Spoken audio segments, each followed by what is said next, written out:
Assalamualaikum warahmatullahi wabarakatuh. Selamat datang di channel YouTube Lisan Wakyu Tutorial dan Syiar. Abu Muhammad Hasan Krungkale, Talabat Tangguh abad ke-19.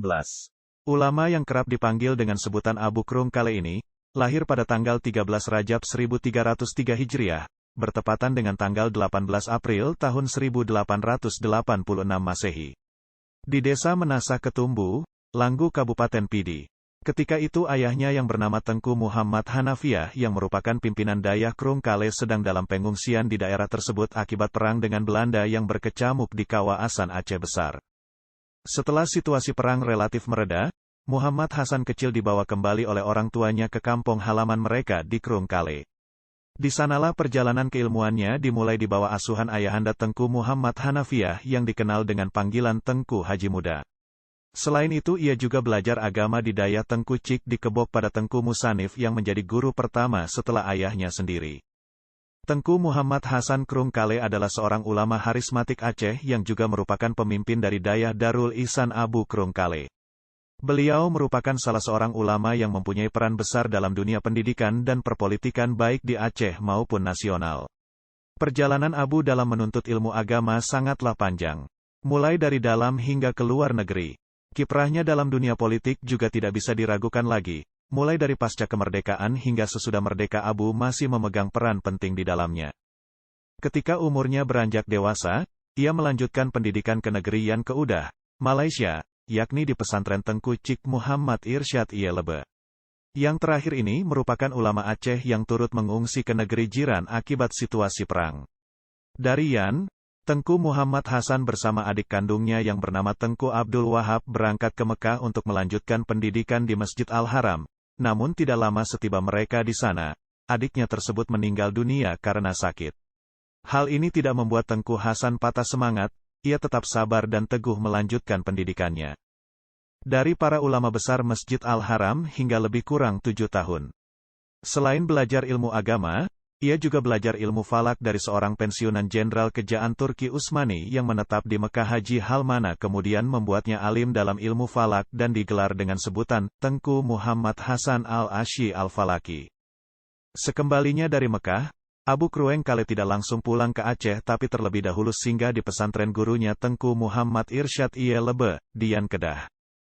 Abu Krungkale mulai mengabdikan seluruh ilmunya dan berhasil mencetak kader ulama-ulama baru berpengaruh dan berpencar di seluruh Aceh, semisal Tengku Haji Mahmud Blang Bladeh, Tengku Haji Abdul Rashid Samlaku Alwe Iye Puteh, Tengku Haji Sulaiman Lok Sukon, Tengku Haji Yusuf Kruet Lintang, Tengku Haji Adnan Bakongan, Tengku Haji Said Sulaiman, mantan Imam Masjid Raya Baitur Rahman, Tengku Haji Idris Lamrueng, ayahanda almarhum Prof. Dr. Safwan Idris, mantan Rektor IAINR Raniri Banda Aceh, dan lainnya. Sebagian dari mereka kemudian membuka lembaga-lembaga pendidikan agama di daerah baru di daerah masing-masing. Suatu hal yang patut disayangkan dari para ulama tradisional Aceh dahulu adalah minimnya karya tulis keilmuan. Padahal mereka sangat kaya dalam khazanah ilmu agama dan pengalaman rohani.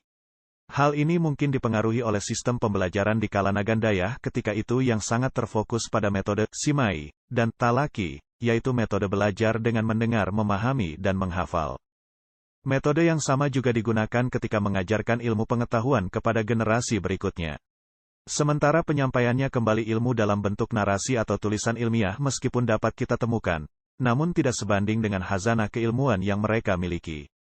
Fenomena ini juga terjadi pada kisah hidup Tengku Haji Hasan Krungkale. Kemahiran Abu Krungkale dalam ilmu falak, astronomi, sangat disayangkan tidak membuahkan sebuah karya ilmiah yang dapat dijadikan rujukan hari ini. Padahal ilmu yang dimilikinya tergolong ilmu yang langka di Aceh dan Nusantara ketika itu. Walaupun demikian semasa hidupnya Abu Krungkale selalu menerbitkan hasil hisab tentang awal bulan-bulan Arab, khususnya Ramadan, Syawal dan Haji, yang sangat bermanfaat bagi masyarakat ketika itu. Hal senada juga diutarakan oleh putranya, Tengku Haji Syekh Marhaban Hasan Krungkale. Ia sangat menyayangkan minimnya karya tulis dari ayahandanya tersebut. Padahal ide, pemikiran, fatwa-fatwa dan hasil penelitian Abu Krungkale dalam hisab dan falak sangat banyak, dan tentu akan sangat berguna jika dibukukan ketika itu. Peran Tengku Haji Muhammad Hasan Krungkale secara khusus sangat besar artinya bagi perkembangan dan kemajuan pendidikan agama di Aceh. Demikian pula kiprahnya dalam bidang politik telah memberi arti vital, dukungan dan semangat bagi kelangsungan Republik Indonesia yang ketika itu baru seumur jagung. Karyanya dalam bidang tasawuf. Selain aliran dalam berbagai disiplin ilmu agama Islam, Abu Krung-Kale juga terkenal dengan tasawuf dan kesufiannya. Abu Krung-Kale adalah orang pertama yang memperkenalkan dan mengembangkan tarekat Al-Hadadiyah di Serambi Mekah, sebagaimana dijelaskan dalam sanad tarekat.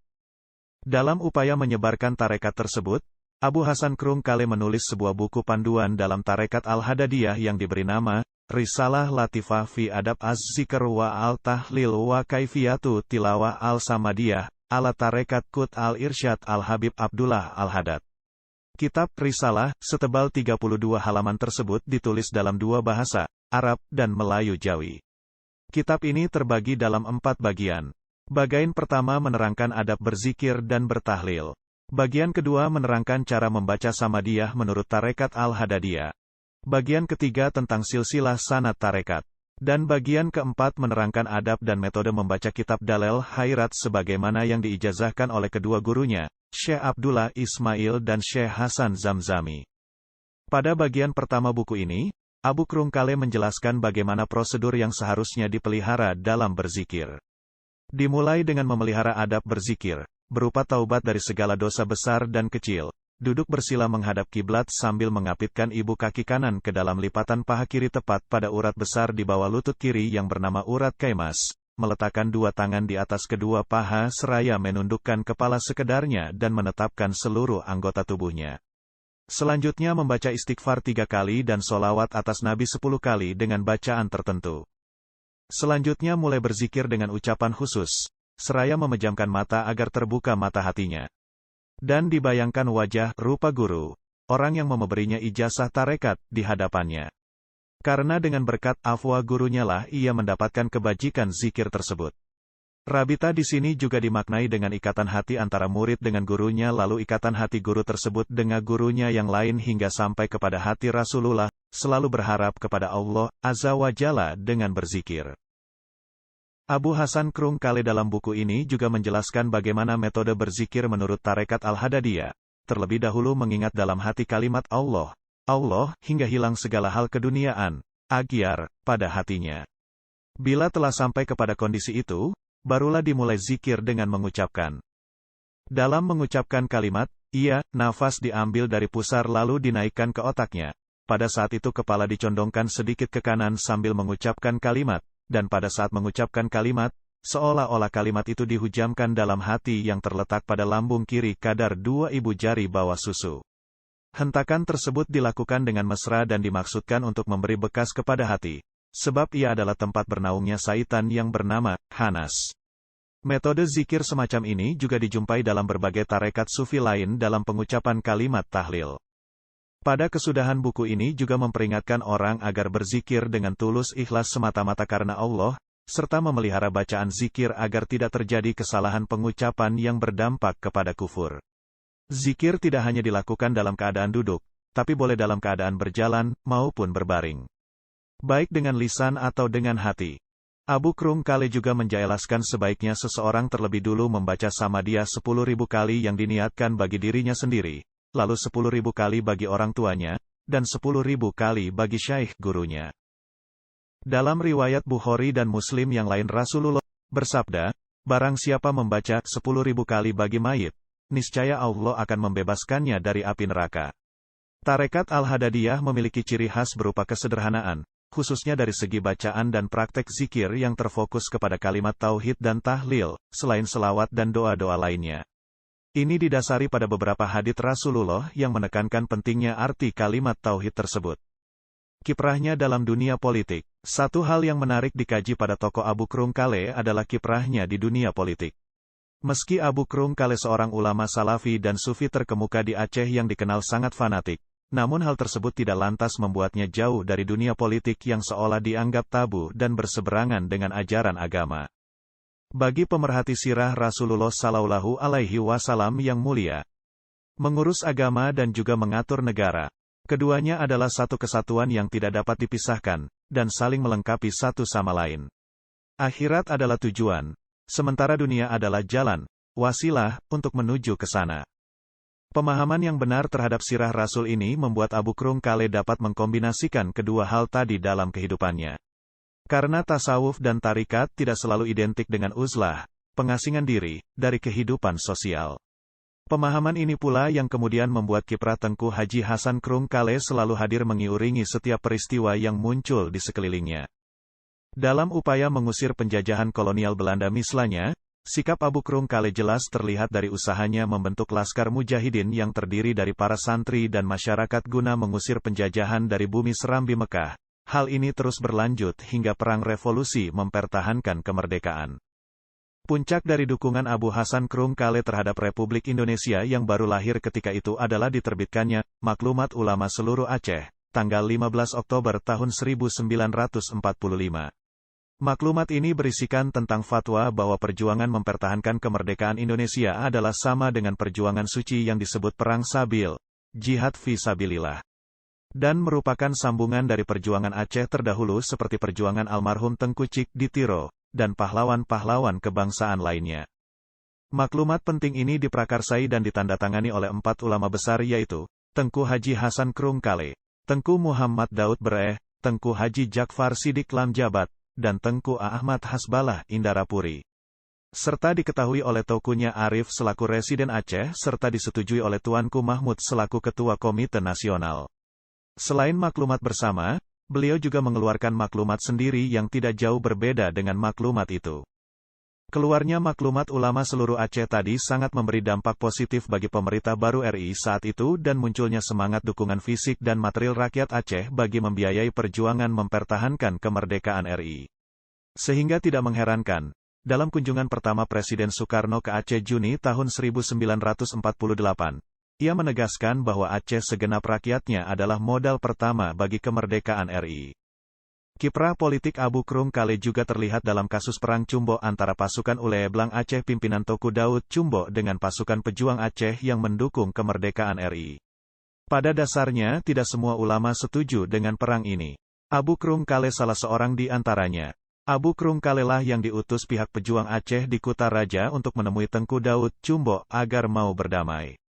Namun ajakan itu ditolak. Atas sikapnya yang netral itu beliau diangkat oleh Komite Nasional Daerah Aceh menjadi salah seorang anggota tim penyelidikan asal-usul tragedi besar, Perang Saudara.